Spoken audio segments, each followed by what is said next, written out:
Gaurav, welcome. You've been a part of this campaign as much as anyone else. In fact, you have also led this campaign from the front. 8 years of the campaign, and obviously, we couldn't have asked for a better partner. What keeps Reckitt so committed to this project? Many reasons, Sanket. But first of all, very excited to be on the 9th season. I don't know who could have thought we'll be here, and the progress that we've had over these 8 years, amazing. But many reasons why we are here. I think I would like to thank NDTV. We couldn't have asked for a better partner. And because it's a like-minded partnership. So I think that helps. Having the great man here, Mr. Bachchan, I think we couldn't have asked for more. And not because of his persona and personality, but I think more because of his commitment and because people listen to him. His message goes far and wide. It energizes us. I think my team, where is Ravi, Jyotsna, Soumya, I mean, these are people who put their heart. I can tell you they put their heart. We couldn't have done it without them. They energize us. And as Chris said, I think the deeper reason is our purpose, our fight. One of our ex-CEOs said, you can't do good till you do good. And it's an ethos. It's an ethos that we carry. We are also people, a company which are very energized by results. We are a very achievement-oriented kind of company. And when we see results, what our school program has achieved, what our Reach Each Child program has achieved, our diarrhea program, you get buoyed by that. I mean, obviously you don't do things which are not achieving anything. So that is amazing, and that gets us back. Correct. What the governments are doing in India, I mean, I was amazed. I came here 5 years back. This is my 5th season. I'm a big skeptic by heart, but I think the amount of good work you see today, state governments, central governments, everybody is wanting to do is so amazing. I mean, Ravi goes to any government office and we say, this is our program, and you say, okay, how do you do it more? That's the attitude that we see. That energizes us. Our people energize us. Every one of our employees who joins this company goes through one of the modules of Banega Swasth India. They work in the field. It's also become a big differentiator of talent. What companies do for society and environment, I think over time is becoming one of the key differentiators of talent in the young population. That energizes us. So I think there are many, many reasons. And so that we are here for the long haul, and hopefully we can continue this for many more years.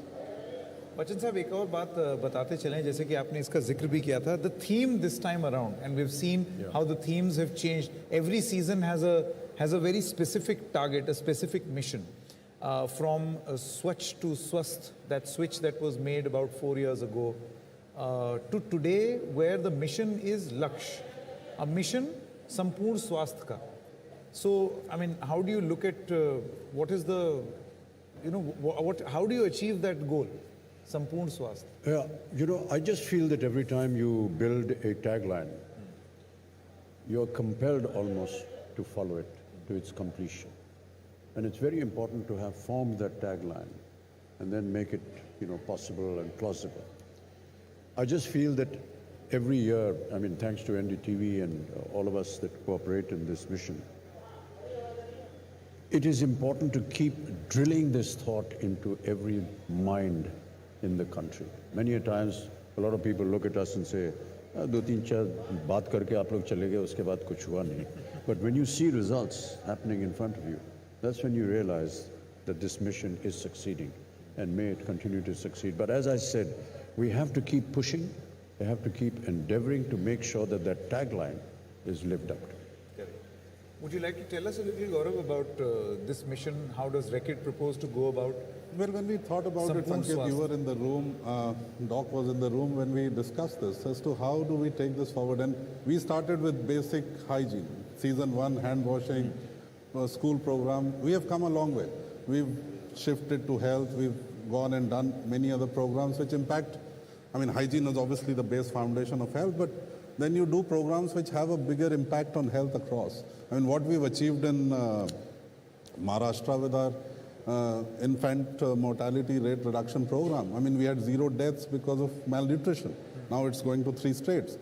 That, to us, is a big determinant of what good health can do.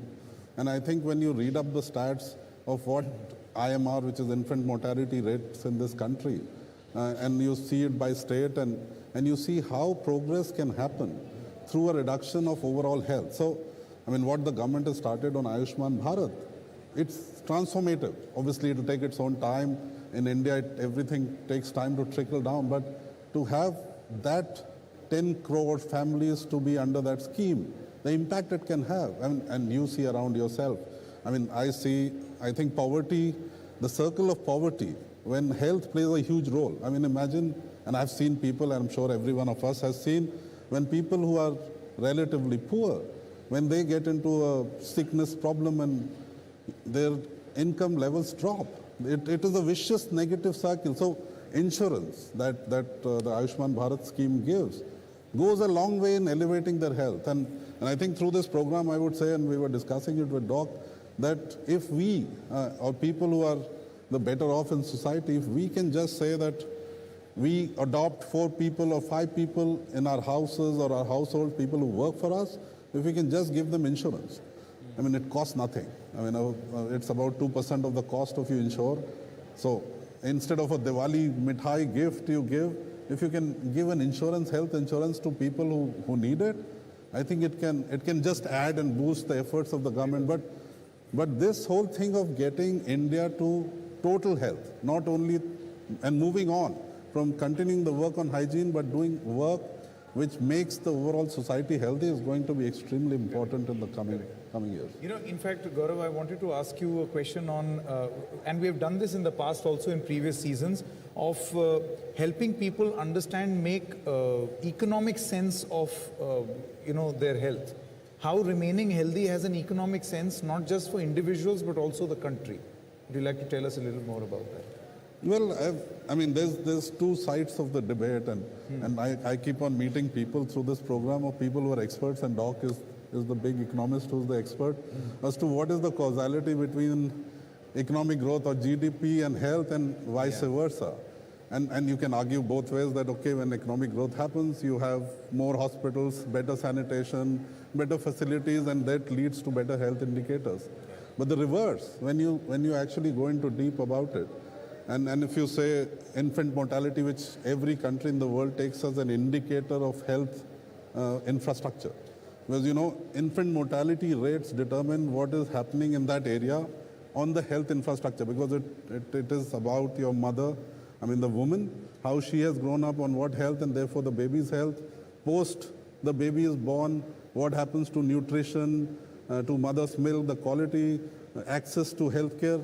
So infant mortality rate is a major indicator of what the overall health of a region or a state is. And when you see that across states, I mean, you see states which have a higher IMR have a lower GDP per capita. But if you see, I mean, economically the theory is very simple, that if you have a lower IMR, you have a better workforce going forward. Better workforce means better productivity, healthier people work better, they earn more. When they earn more, they save more. And in the economic sense of it, savings is investment. So investment in the country increases, and that causes growth. So, I mean, there's clear, we believe very strongly that improving the health infrastructure and improving the overall health of this country will go a long way in becoming the number 3 economy in 10 years. Maybe we should do it in 8 or 7. I think it'll go a long way.